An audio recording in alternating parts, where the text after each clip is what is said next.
This week on the Virtual Skeptics, Bob would like his check from George Soros, is baffled by the bafflement of experts, and Tim might actually be here. I think he is. Seems unlikely. Yeah. Seems unlikely, but yet here I am, your host, Tim Farley, sitting in for Brian Gregory, who may mysteriously appear later. I'm not promising anything. Know. We just don't know. If the robots let him. If the robots let him loose from his lair. Hi, everybody. Hi. This is Virtual Skeptics. It is Wednesday, February 21st, and we are live. And let me go ahead and introduce our panel.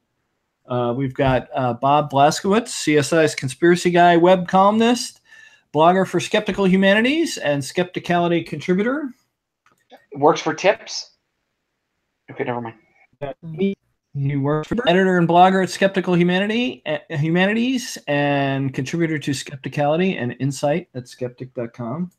And me, the rarely seen Tim Farley, creator of What's the Harm, former JREF fellow, and prize-winning Instagram photographer. I need to take that out because it's just getting silly at this point. So if you are watching us live on Wednesday, you can ask us questions in the YouTube chat, which should be next to us, or you can tweet at us with the hashtag Virtual Skeptics, and we will hopefully see it, and we will incorporate it into what we're doing. I have no TV behind me, so we're not doing that. We're not doing a trivia question, so I think we'll go right into Bob's topic for tonight. Topic. All right, so another week, another mass shooting in America. I know, right? Last week it was Marjorie Stoneman Douglas High in Parkland, Florida. It looks like it was a former student. It seems that there were opportunities to intervene early that never really materialized. But one thing came out of it is that the students who survived are now are energized and are kind of taking on the mantle for the call for new gun laws. And they're pursuing this in a fairly it looks like they're pretty disciplined and quite a mature way. They seem to have to be good communicators. Their experience comes across as genuine. They're not being distracted. And I mean, it's only been a week, and it's still, they're still burying the students, but looks like this class is taking a leading role in a renewed fight for gun reform. But this also means that the kids are going to be the targets of conspiracy theorists and conspiracy theories. There's a whole subgenre of conspiracy theory, the false flag school shooting, which is pretty popular. And the story goes like this: all school shootings are staged, and nobody has actually been hurt. There's just an elaborate ruse to whip up anger in order to press for Second Amendment reforms or repeal that will result in someone coming to your house and taking away your guns. So Obama will take our guns. I'm getting there. So, yeah, but absolutely. Most gun owners and most gun enthusiasts will basically have none of it. That's not really what's happening. And that the idea that you would attack the victims of a shooting, they know that makes their position look bad. But yeah, the conspiracy theorists are essentially claiming that everybody involved is an actor or is in on it. The crisis actor is a fairly new thing. I don't remember seeing it before Sandy Hook. Now, what the crisis actor refers to is when there are disaster training. Sometimes you litter the hallways with with victims of whatever disaster it is you're simulating, realistic blood and makeup and that sort of thing. And it's just such an easy metaphor to, well, imagine if they were doing this, for the government, that basically is kind of the argument. Or in this case, for George Soros, the boogeyman that members of the Freedom Caucus tell their kids about before they go to bed. So yeah,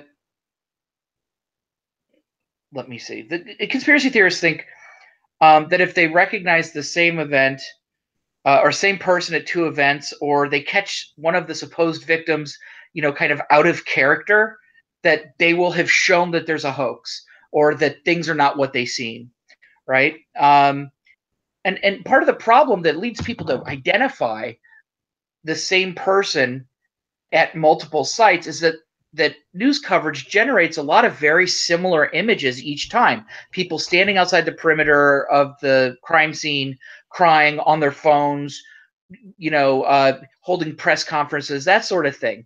And so it's not going to be hard to find someone with their hands at their mouth in horror and then find someone else with their hands at their mouth in horror. But instead of feeling like you've seen this before, they feel like they've seen this person before, right? And they focus on superficial similarities in the shots and stuff to suggest that this is one person who doesn't look completely dissimilar from another person, So yeah, this time the young adults are being targeted by the conspiracy theorists. Although in the past, the parents of the Sandy Hook kids have been targeted too. But I'll be talking about David Hogg, who's a survivor of last week's shooting, and has been identified by the unreliable partisan sites like the Gateway Pundit and InfoWars as the son of a retired FBI agent. And there you go. Two utterly unrelated data points: was in a mass shooting, father is a retired FBI agent, and you could just connect the dots with your conspiracy theory. The story that's being pushed is that David was coached by the FBI to lie about the shooting.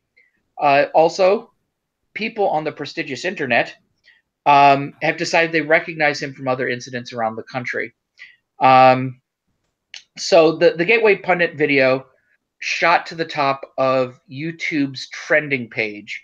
I think it got over 111,000 views. And apparently the algorithm, this was what YouTube said, the algorithm saw all of the legitimate news footage that had been spliced together for this video and decided that it was legitimate news coverage, and so let it pass. I seem to remember once using footage on this show once, and it didn't go as well for us, but never mind. Yeah, what can you do? When we were young and foolish. But yeah, so the same basic story has been repeated by a number of people, including a legislative aide to the Florida District Rep, Sean Harrison, who told a reporter that Hogg and another student, quote, are not students here, but actors that travel to various crises when they happen. Donald Trump Jr., the smart one, liked a pair of tweets that referenced this conspiracy theory.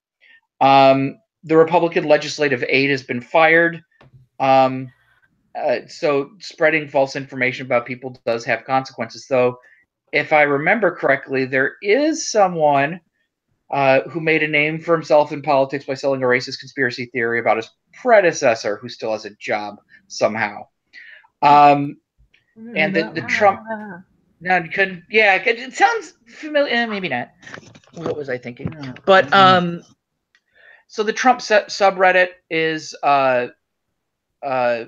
indulging in the kind of this kid's backstory, and they're being set up for a lifetime of harassment is what's happening here.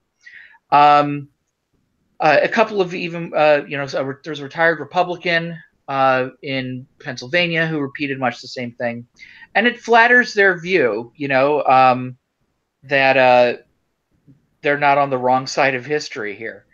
But whatever. So conspiracy theorists often confuse cause and effect. they ask the question, who benefits from a tragedy? And then they take the person who's likely to benefit from a tragedy in some way, and then turn them into a scapegoat and turn them into somebody who you can actively hate and blame for the event. So if you think about, in this case, someone who's distracted from stories about paying off Playboy playmates and doesn't ring a bell. Doesn't ring a bell. I don't know who you're talking about. Yeah. So in this case, because the event is perceived as bolstering the case of those who would oppose certain Second Amendment reforms or repeals or roll back Second Amendment rights, the conspiracy theorists think that those political actors must be responsible for it. And the same thing happened after BP's spill in the Gulf. Clearly, it was environmental activists who had wrecked the Deepwater Horizon to further the environmental agenda by wrecking the environment. Yeah. So maybe it doesn't all hang together. But well, though, I believe that kid or one of the kids said specifically he wasn't a crisis actor, which is exactly what he would say if he was a crisis actor. Exactly. And if he said he was a crisis actor, you got him. Exactly. And but the conspiracy is so inept that they just send the same 5 actors, apparently.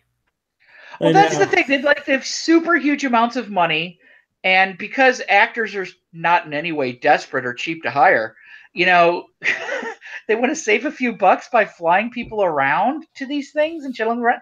It's asinine. It makes no sense. Yeah, so in this version of the story, or in this most recent iteration, liberals are represented by George Soros. He's the puppet master who's pulling the strings. But I think most conservatives see Soros as a kind of a meddling liberal figurehead. But the white supremacists, who are kind of ascendant at this point, see him as a rich international Jew controlling world events, manipulating the minutiae of America's political news cycle. So these ideas have long genealogies.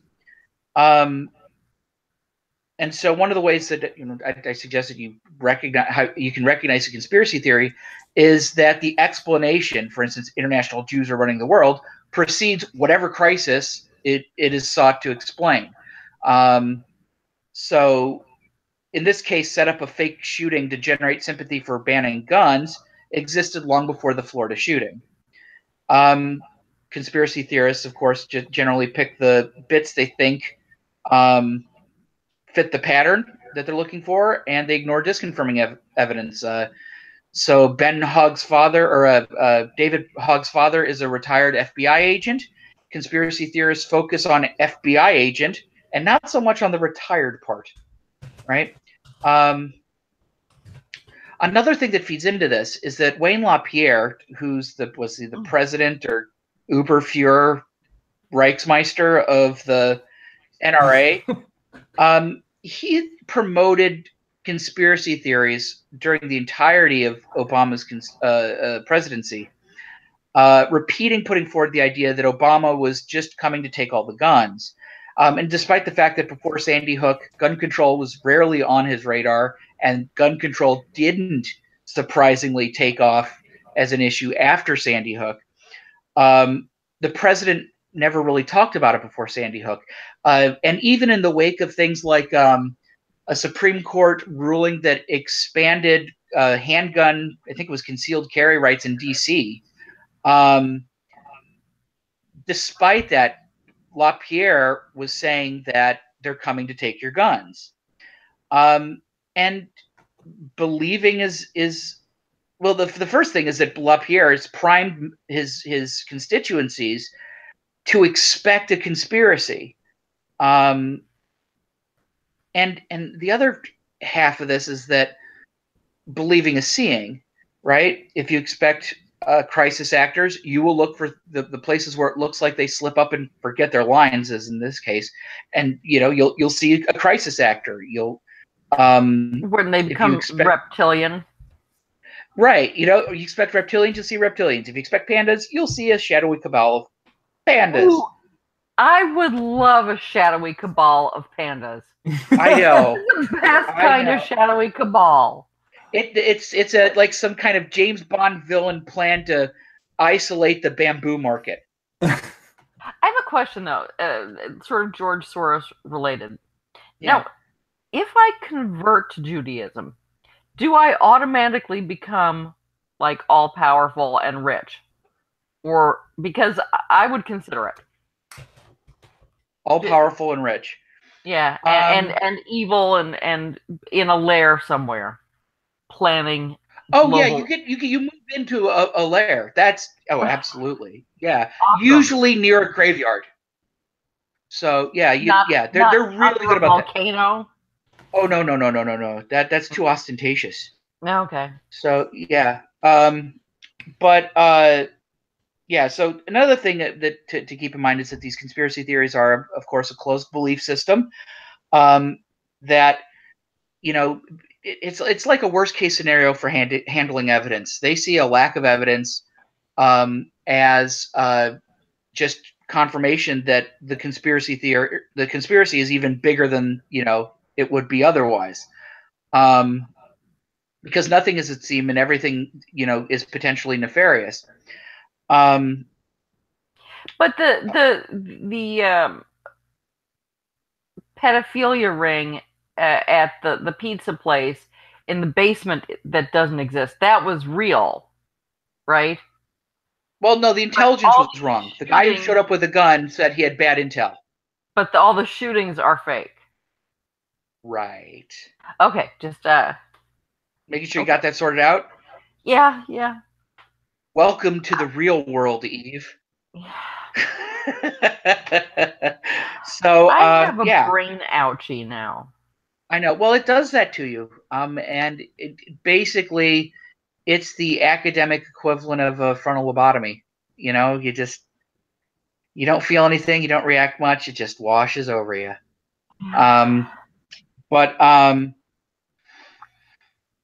Yeah. So how do you defend yourself against these sorts of conspiracy theories? Well, get your news from multiple sources. The quick and dirty thing that I'm telling my students, if the news source has ever had a reporter killed for reporting or has ever been locked up for their reporting, what I'm implying is that they actually care about the truth. Alec Jones hasn't missed a breakfast. Yeah, but every conspiracy theorist who has ever died or, I don't know, gone on vacation and people didn't know where he or she was for 10 minutes has been supposedly killed by them. So... By them, they, you mean? They, them. Yeah. So there are some conspiracy theorists who are sure that some of the brave speaker outers are just going to be taken care of. They're going to be, well, and this is the thing, and replaced with a clone or something.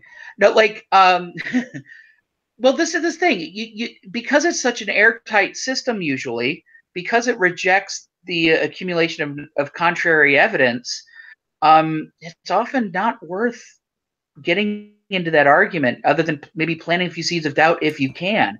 So this is for people who are, have a chance, right? So you get your news from multiple sources that have, a track record of caring about the truth at any cost. There's no reason to consider an extraordinary claim to be true until you see it confirmed by multiple reputable news sources. Be wary of wild, emotionally charged stories, political stories that appear in the media. They're designed to get a rise out of you. Don't share things on Facebook. nobody has any business getting their news of the arrival of the New World Order from you. Let them hear it from the UN or the aliens or whoever's in charge now. And Twitter, obviously. And Twitter, right? So be suspicious. You post news, right? Well, yeah. Yeah. Oh, this is for other people. I'm totally legit, and am not being paid by the Illuminati. You're a crisis actor, Bob. No, I'm just a crisis. So be suspicious of the motives and objectivity of people that demonize people or have totalizing narratives that divide the world into black and white. And then follow links to the sources of stories and don't bother with those that don't show you their evidence. These are some basic defense against the dark arts that really do help. So with that in mind, there were some stories today about a couple of researchers at Cambridge University who developed an online game that's supposed to help you come up with design your own fake news and attract more followers. And it's supposed to be sort of a vaccine against fake news, that you go through the process of how you spring a fake story on the world. This is essentially every critical thinking class I've taught for the last 5 years. Final project. It's not exactly. Well, yeah. But it's interesting.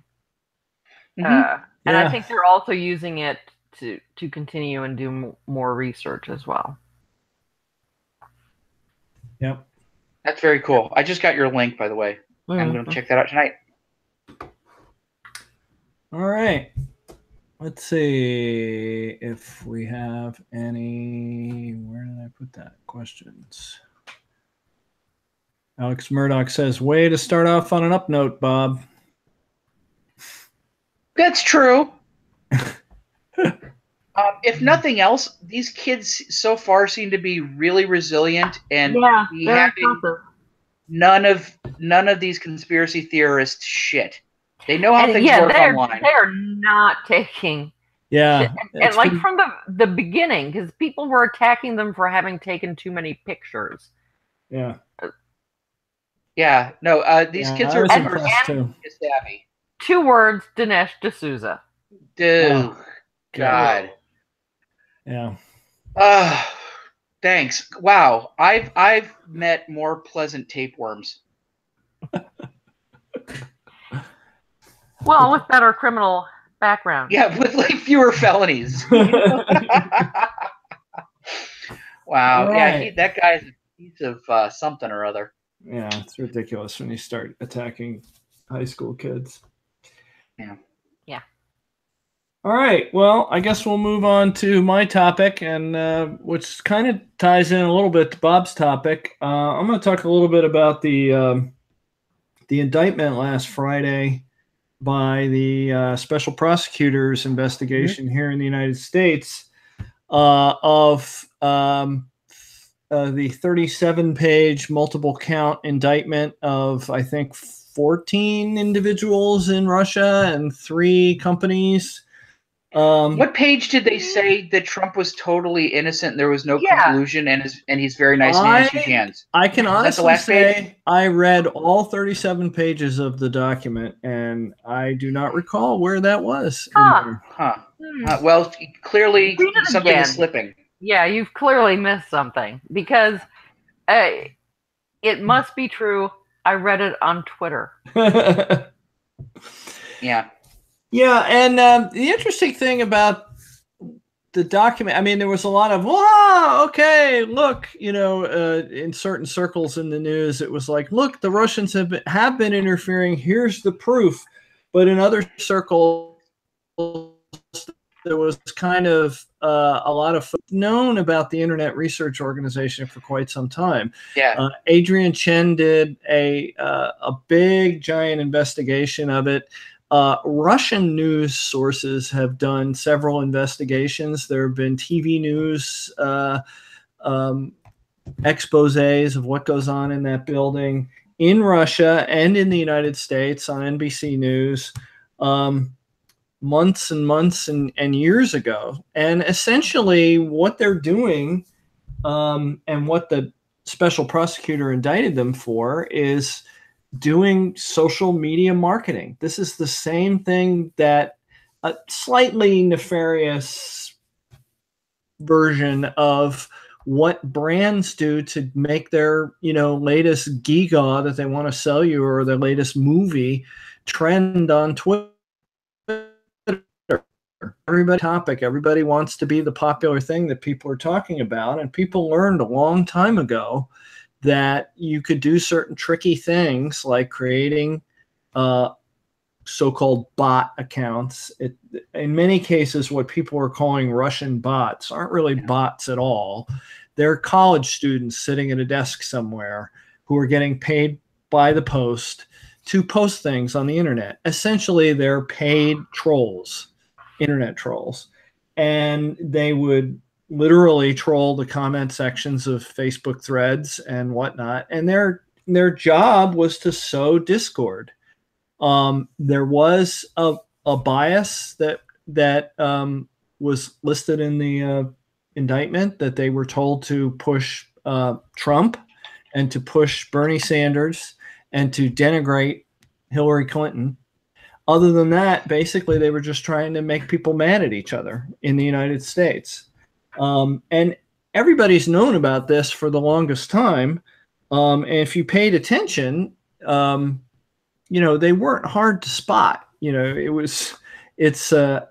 What's happening now is that, of course, everybody's radar is up so high now that virtually every Trump supporter gets accused of being a Russian bot now, if they don't have the blue check mark, or they're not somebody that somebody recognizes, or they have anything sort of out of the ordinary on their profile, like they're using a pseudonym or whatever. Are you sure? I'm pretty sure, like, Tiffany might be a Trump bot. Maybe. That's not fair to Tiffany. She seems inoffensive. Eric and Donald Jr. Let's go with those two. But perhaps I thought the most surprising thing, and this again was something that, if you'd read the Adrian Chen article and the other articles that have been written about the Internet Research Agency, has been known for a long time, is the kind of ham-fisted sloppiness of it. I mean, they would get people who clearly did not speak English very well to run these accounts, and they would say things that would, flag them up as, this person does not live in the United States, clearly. They would also do things like create accounts that tweet nothing but pro-Trump or anti-Clinton, or whatever the topic was, stuff, but tweet at such a ridiculous rate that they would be easy to spot. You could there are easy tools that let you see how many tweets a day a given account is sending. And when you see an account that is sending 1,500 tweets a day, no human tweets that much. Nobody. I don't care if you work for the New York Times. I'm throwing my phone away. That's like, hundreds of times per hour. Yeah. And just nobody talks that much, particularly, maybe people who are in conversations constantly might reach that number with mostly replies, but that's not what these bots or these accounts, these troll accounts, would do. Is they would, be Trump sending links and memes constantly. And that was part of the detail in some of the interesting details they had in the indictment, was that this agency had a graphics department. It had a search engine optimization department, so they would figure out terms that were trending, or terms, keywords to use to get their fake blog posts to trend in the search engine results. And it's a propaganda. It's 21st century propaganda. It's not anything different than we do with Voice of America, or anybody else does with, trying to get their message out. It's just done a bit more nefariously from the standpoint of people creating accounts like there was an account TEN_GOP, which claimed to be the state of Tennessee's I remember that. Yeah. Republican Party. And that's been fairly conclusively outed as a Russian troll account. And that account had hundreds of thousands of followers and was getting retweeted by people in the White House. Which is just unbelievable that the people who are of the party in the White House don't know that this is the official account. To be fair, though, this is a White House that sent the Secretary of State to talk to Turkey without either a policy advisor or a translator. So let's be fair here. Yeah, you really can't use the phrase, it's hard to believe that the people in the White House didn't know. Okay, I take that back. But one of the follow-ons that I've seen since the indictment came out that's been fascinating from a skeptic standpoint this week is, of course, well, of course, we've seen all the stuff about Twitter and Facebook. But one of the things that came out, and again, this was in some of the earlier articles, but there's some gory details in the indictment about how these trolls would reach out to real individuals here and do things like create a Facebook event for a pro-Trump rally or an anti-Clinton rally or a pro-Islam rally or an anti-Islam rally. And in one case, they actually created competing Facebook events for a pro and anti-Islam rally in the same location at the same time to create two groups of people protesting, and people actually showed up for it, and the entire thing was organized by people in St. Petersburg, Russia. But what happened was, obviously something has to happen here. You don't just create a Facebook event and say, here, go here, and it happens. So they would literally call people up and try to hire locals to do things like, hey, we need you to put up signs, or hey, we need you to hand out placards, or whatever. And they would spend money to do it. And there's been a lot of documentation about a particular rally that happened somewhere in Florida called March for Trump, wherein they hired someone to build essentially a jail cell on the back of a truck, and then hired two actors to play Hillary Clinton and Bill Clinton. And then they were going to act out. Actors in Florida? Yeah. And was she doing this? Yeah. So they hired actors to act out Hillary Clinton being locked up, so the protesters at this event could yell, lock her up, as they did at Trump rallies, and you could see Hillary Clinton be put into a cage, and it would all be on film, and they would be photographed, and the photos would be posted on social media. And Radiolab has a fascinating episode that they turned out very quickly this week. Yeah. And CNN has some video that they posted today where they found these people. Was that the same woman on Radiolab as was interviewed in the CNN thing? I'm not 100% sure it's the same woman, because she seemed a lot friendlier on Radiolab. She got really angry at the CNN person. It might be, though, because it seemed like they were talking about the same rally. Yeah. But I had the same phone, and sorry. But basically, it's just kind of, I was just listening to it and I was going, oh my God, this is just, an object lesson in cognitive dissonance, because these people would be confronted, and some of them, to be honest, were sort of angry when they found out that they had been manipulated by Russians. But several of them were like, I don't care. Yeah. I supported Trump, and we had a pro-Trump rally, and people who are here, who are my neighbors, showed up at the rally, and we had fun, and I got paid. And you claim this guy was Russian, but I talked to him on the phone, and he didn't seem Russian, so I don't believe you. I thought it might be Yanni. Isn't that the one? Yeah, the one woman on Radiolab for some reason thought the guy's. She admitted that the guy had an unusual accent and sounded a little weird. And for some reason, she thought he sounded like Yanni, the new age jazz performer. That might even be worse than Russians. Yeah, but anyway, it's interesting. But it just underscores how you need to be careful about, you need to apply critical thinking about anything you see online in terms, and especially when people are talking about this is trending. My biggest pet peeve right now is, as internet sites who are so desperate for something to post that they will use the flimsiest thing to hang an article around. And the thing that gets me riled up currently is hanging an entire article around a handful of tweets. Yeah. They'll find 6 tweets where somebody, Star Trek fans are angry at the new Star Trek Discovery. And they'll up in arms. Up in arms or whatever. And they'll find 6 tweets that seem to say similar things, and they'll write 5 paragraphs of text around it and see, Star Trek fans are racist because they don't like the new Discovery because it stars a black woman, blah, blah, blah.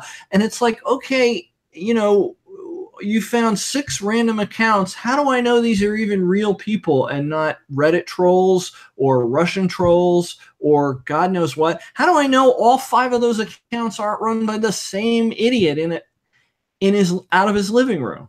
I have probably 14 different Twitter accounts if I've looked, between the virtual skeptics and Skeptool, skeptic history, and my account and what's the harm, and 6 or 7 accounts that I've forgotten about. So you admit it, comrade. Yes, I am a Russian troll. So it's just so ridiculous. And to tie in with Bob's story, that very same Gateway Pundit video where they were trying to disparage that kid who happens to be the son of an FBI agent, there was a tweet this afternoon, and I retweeted it so it's that you can see it in my Twitter feed, where a guy went and looked at that Gateway Pundit article and went back. You can take a URL on Twitter and search for the URL, and you'll find tweeted that URL, even if they tweeted a shortened version of it. And then if you scroll backwards, you'll find the first person who tweeted it, right? Which normally, for a normal article, is the official account of that website, right? Like our Virtual Skeptics account tweets the blog post that this video is sitting in right when we create it. And then you'll see other people retweeting, or maybe allied accounts, or another website that's affiliated, blah, blah, blah. He looked at the first 10 accounts that tweeted that article, other than Gateway Pundit itself, and they were all these goofball types of accounts that send 2,000 tweets a day, 10,000 tweets a day. They were basically troll accounts that were just pushing that article. And the whole idea is, if we can push this URL out on Twitter very rapidly, as fast as possible, and get a few people to retweet it who maybe don't realize that we're pushing it on them, then it will show up in the Twitter trending topics, and we'll get a lot of clicks through the article. And, essentially a lot of website owners, they don't care that they're pushing bullshit because they get ad revenue and eyeballs on their website. But meanwhile, bullshit gets pushed to the general public, and there are probably people who believe that Gateway Pundit article and believe that kid was told what to say by his retired FBI father.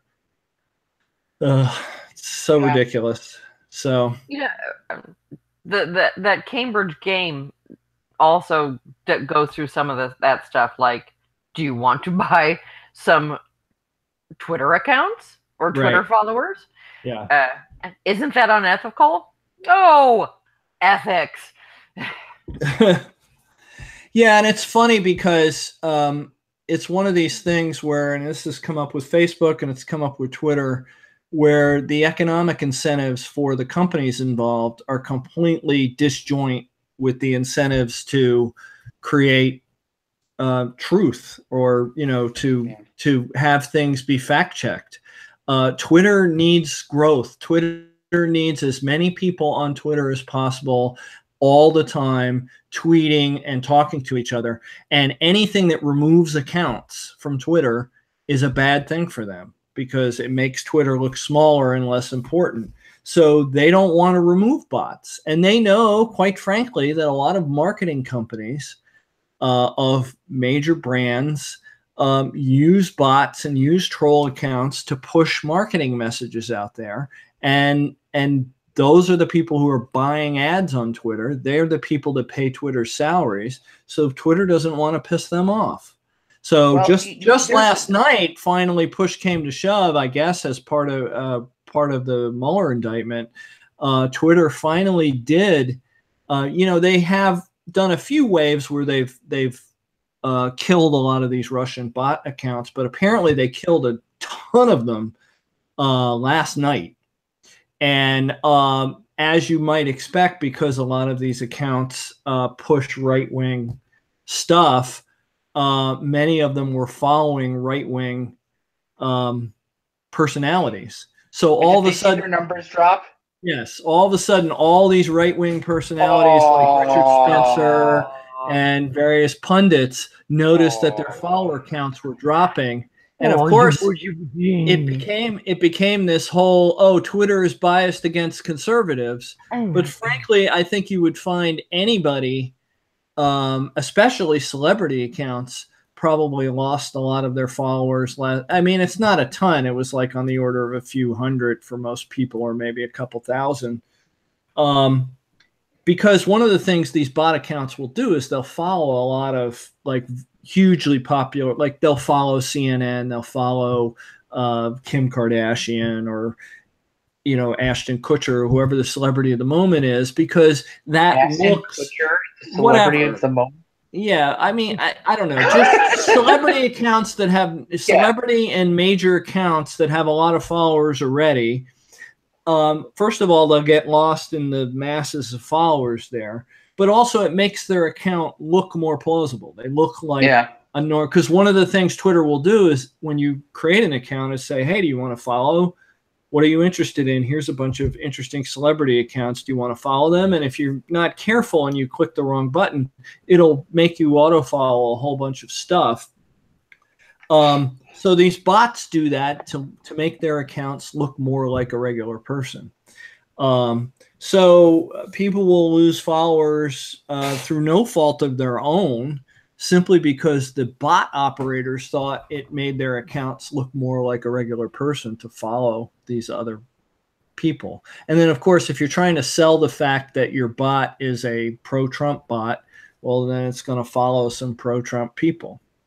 This is not to say that all these bot accounts were necessarily Russian, because, like I said at the beginning of this segment, these techniques are the same techniques that marketers use, and these are the same techniques that 4chan trolls use. These are the same techniques that a lot of subgroups on social media use to push their whackball message that no one wants to hear. And at the same time, though, what makes this somewhat different is that there are arenas in which political speech is somewhat regulated. Right.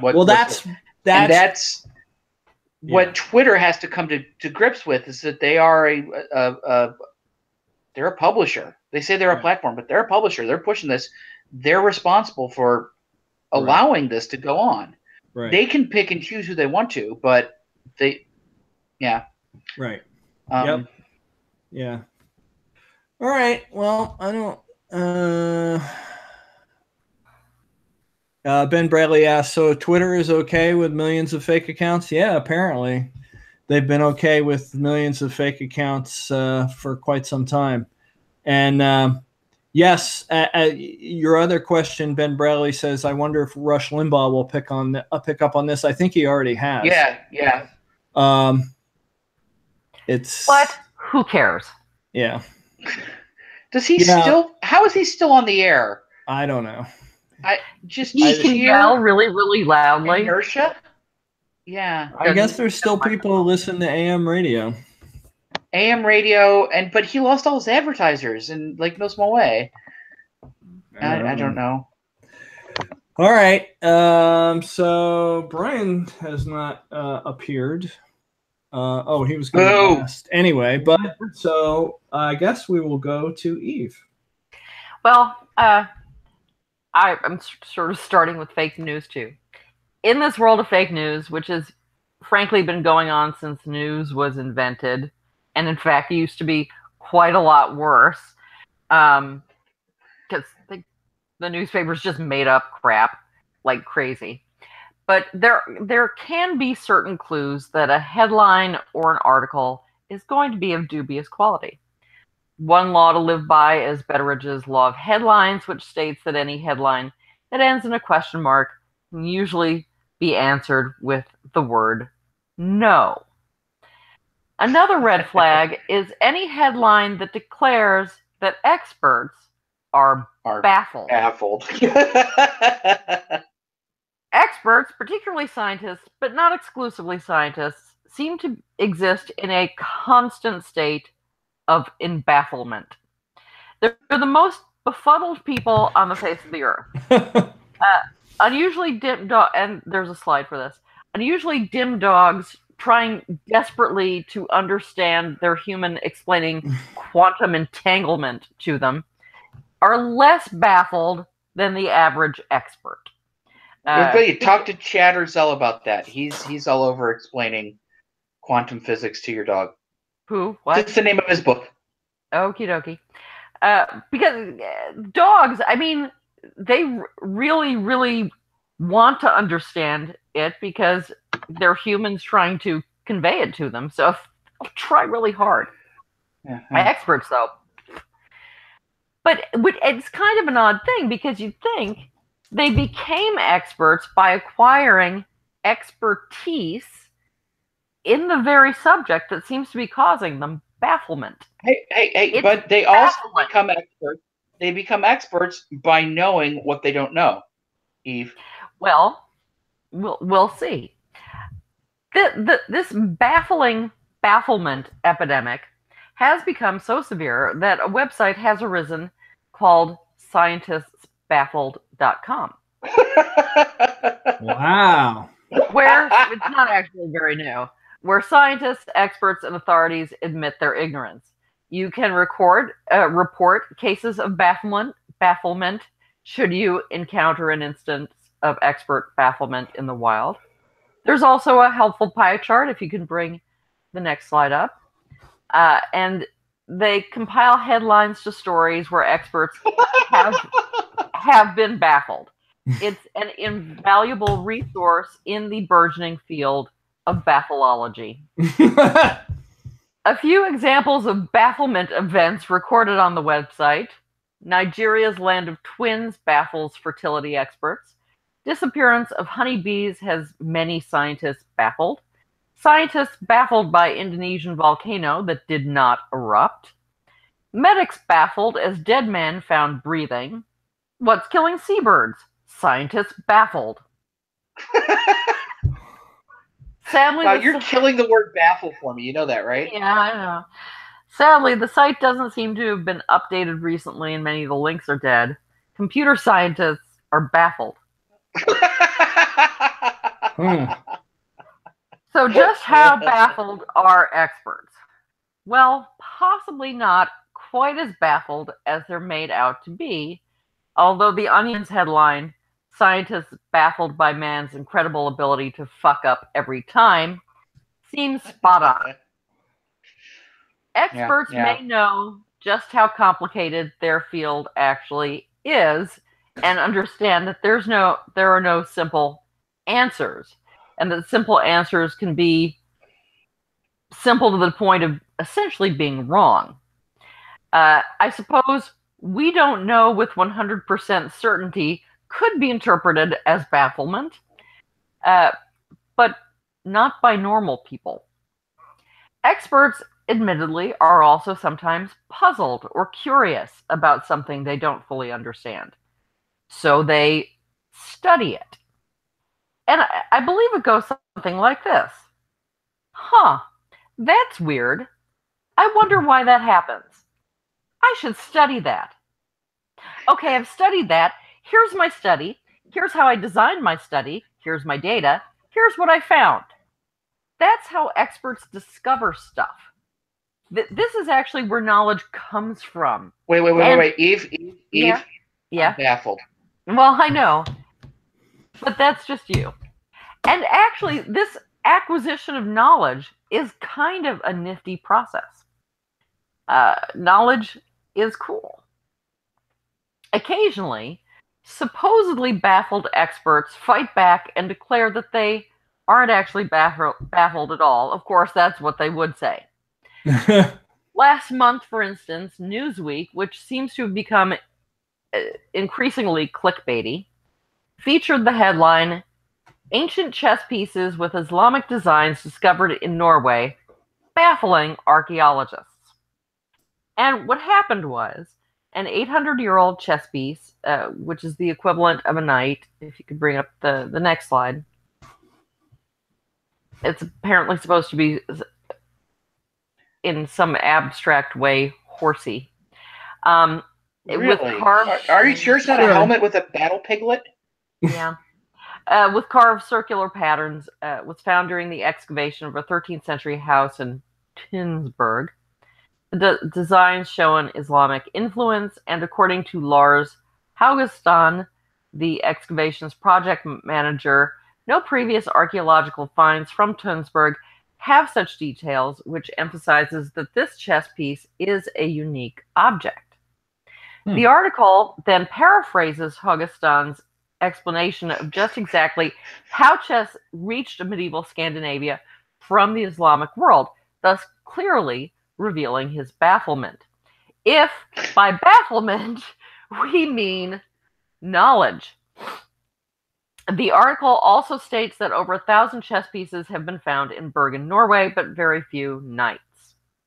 On Twitter, Stephanie Mulder, associate professor of medieval Islamic art and archaeology at the University of Texas, Austin, boldly declared, "Hello, I'm an archaeologist, and I'm not baffled." You may recall a few months ago there was a story about Viking Age textiles that supposedly included Arabic words. Mulder is this the same woman? Yeah, she was one of the first and most vociferous to tear that claim to shreds. She again seems to have gotten to the heart of the matter with the story. "The only baffling thing here," she tweeted, "is Newsweek's sensationalistic reporting about what is a well-known history of contact between the Vikings and the Islamic world." She further noted, "This kind of sensationalized reporting reinforces the myth of a white Middle Ages," which is a concern among medievalists, by the way. "After Charlottesville showed us the power this myth still has for white supremacists, Newsweek and other reporters need to do better." Unquote. White supremacists love the Vikings. They love the Vikings so much that they ruin Thor's hammers, runes, sagas, anything Viking related for the rest of us. But they have their own alternative facts and history about Vikings and aren't prepared to listen to reality. But you don't see headlines that say racists baffled about reality because they don't listen to experts who aren't really baffled at all. But that would be a more accurate headline. So it turns out, whenever you see a headline that says scientists baffled or experts baffled, there's a good chance they're not. And they're called experts for a reason. Right. Yeah, actually, it's interesting that you said that comment about Newsweek's quality going down. Mm-hmm. There's an article that came out this week, and actually there's a previous Mother Jones investigation, I think. Yeah. But Newsweek itself posted an article this week, and essentially the gist of both the Mother Jones investigation and the Newsweek's own article is that Newsweek is essentially now owned by a Christian cult. Oh, great. There's a South Korean evangelical Christian named David Jang who created a church, of course, and has a small Bible college in California. California, I think, called Olivet University. And friends of his created or bought the International Business Times, and then it bought Newsweek and changed the name of its company to something that has Newsweek in it. But and meanwhile, all these strange things have been going on, like Newsweek giving away free advertising to cities that they were trying to do real estate, and just all sorts of strange stuff. And when the reporters at Newsweek started investigating the nefarious activities of their own bosses, a bunch of them got fired just recently, and a bunch more of them quit. There was a total purge. Yeah, and strangely enough, somehow enough of the people who were involved in this investigation stuck around that they actually published it, like either today or yesterday. So Newsweek wrote an investigation of its own crazy owners. Well, good for those about to be unemployed reporters. Yeah, so. Well, no, give them a Pulitzer, because they're going to take that one on the nose. Yeah. So you know how the Washington Times is owned by Sun Myung Moon? Yeah. Well, Newsweek, same thing, different church. Yeah, dear. Now. So, yeah. Let's see. Not surprisingly, the word baffled has appeared in the chat many times. Yeah. In the last few minutes. Let's see. Surely reporters and editors wouldn't write misleading headlines. Yeah, never. Says. No. Well, it certainly appears that Mr. Gregory is not going to join us. Yeah. Yeah. I feel like the cult in at the restaurant at the end of the universe, and he's not going to arrive. Oh yeah. Yeah. But then he did. So. At the last second, yes. Yeah. Do we have any announcements? I'm not on the NBC News tonight. Oh, bummer. Yeah, well, I'm not going to be on in the Olympics, so. Yeah. I'm not doing any of that either. It was my last chance to win another medal in downhill. Wait. Yeah. She had a crazy moment. All right. Well, are we going to do books? Let's do books. Okay. Sure. Who's ready? I could go. Okay, Bob, you go. Of course, but now thanks to the acts. Huh? Sorry, you can see the book. Fine. Of course, by now, thanks to the accident of age, you began to find young men who reached the exalted level of test pilot without having ever had a chance to fight in combat. One was Pete Conrad, who was just graduating with the survivors of Group 20 to the status of full-fledged test pilot at Pax River. Like every Navy test pilot, Conrad was proud of Pax River and its reputation. Out loud, every true Navy aviator insisted that Pax River was the place, and inwardly knew it really wasn't. For every military pilot knew where the apex of the Great Ziggurat was located. You could point it out on a map. The place was Edwards Air Force Base in the high desert, 150 miles northeast of Los Angeles. Everyone knew who resided there too, although their actual status was never put into words. Not only that, everyone knew the name of the individual who ranked foremost in the Olympus, the ace of all the aces, as it were, among the true brothers of the right stuff. Ooh. Eve? To the majority of the romanticists, the lower classes existed for the support of the upper classes, were expected to be picturesque and virtuous, and to be seen in church on Sunday mornings with hands demurely folded. In fact, little or no thought has ever been seriously given to the real opinions and beliefs by which the ordinary folk lived when they were out of sight of the gentry, among themselves in cottage or servants' hall. Since the people concerned were generally illiterate, all we have to go on is the view of the gentry, whether clergy or antiquarians, who were naturally anxious to paint an optimistic picture of a Christian country to impress each other. Though on occasion there are references to the continued existence of deplorable ignorance and superstition. Brief specimens are cited to illustrate the stupidity of a servant or yokel, often to provide local color and contrast. These hints, however, do point to an enormous area of belief and practice far greater than has hitherto been recognized, which owes little or nothing to Christianity. All right. Let's see what I got here. In 2011, as the nascent uprisings of the Arab Spring shook the world, I marveled at the new abilities the internet seemed to provide dissidents.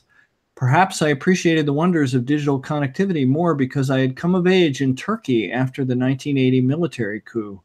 I had witnessed how effective censorship could be when all mass communications was centralized and subject to government control, radio, television, and newspapers. In the early 1990s, working at IBM as a programmer, I had glimpsed the future through IBM's internal global internet network, which allowed me to talk with colleagues around the world. In the mid-1990s, when the internet was finally introduced in Turkey, I eagerly enrolled as one of its earliest users. Bob? The Right Stuff by Tom Wolfe. And who's he talking about there? He was talking about Chuck Yeager, of course. Eve? The Fate of the Dead, a study in folk eschatology in the West Country after the Reformation by Theo Brown. And here's the cover. It's pretty nice. Ooh. It's blue. It's actually green. Oh, it's green. And mine was Twitter and Tear Gas by Zeynep Tufekci. I recognized who it was. Yeah. I could never pronounce it. Yeah. I probably butchered it. She's great to follow on Twitter. She's got a lot of great comments about what's going on social media and internet freedom and stuff like that. Yeah. All right. Well, I guess that's a show. That is a show. That is a complete show. So now it is time to dance. Is everyone ready to do so? Let me find my script here. Premature dancing, Bob. Yeah.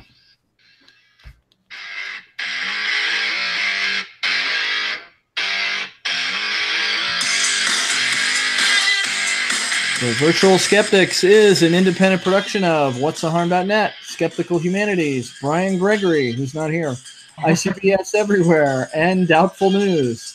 Our logo was designed by Sarah Mayhew at sarahmayhew.com. Our theme music is by Musicant and is used with permission.